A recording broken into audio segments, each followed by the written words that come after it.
Dans la montagne, tu traverses 3 villages où les gens sont généreux. Le premier soir, on te donne un vélo. Il y a une vieille, une jeune et une petite fille. Le deuxième soir, on te donne le repas.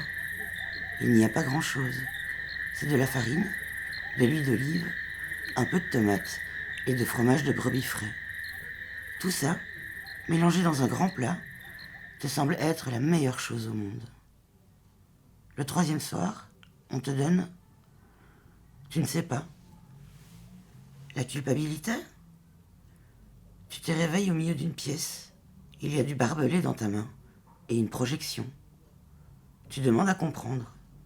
La vieille, cette fois, avec les traits du dessin noir, a l'air embêtée.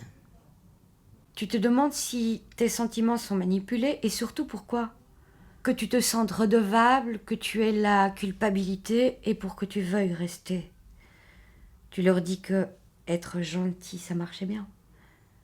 Que tu t'es réveillé en te rappelant du repas du deuxième jour qui était si bon. Mais il n'y a pas de repas. Il n'y en a pas eu.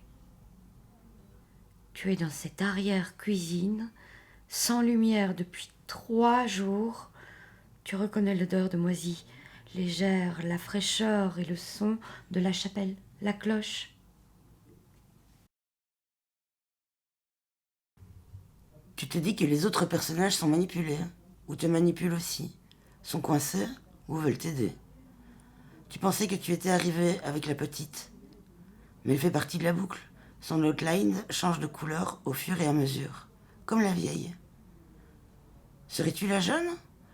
Tu ne sais pas, mais tes certitudes sont faibles. Tu imaginais être un garçon. Mais la jeune n'est nulle part pour l'histoire, cela aurait du sens. Mais il y a un autre personnage, la sorcière.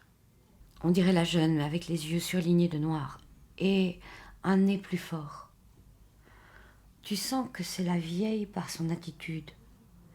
Mais elles n'ont pas le même sprite ou les mêmes caractéristiques de personnage. Elle est comme la petite, plus lointaine et chaleureuse. Et si tu es le dernier personnage, tu portes cette culpabilité de la jeune. Tu es le jeune homme qu'on aide à avancer et la sorcière qui veut retenir tout le monde dans la montagne. Tu es probablement l'enfant, et la vieille aussi, et la nourriture, l'arrière-cuisine, qui rassure et qui t'effraie. Tu te demandes ce que c'est cette montagne. Tu comprends qu'il faut bouger, changer de place, évoluer. Tu composes tout le contexte.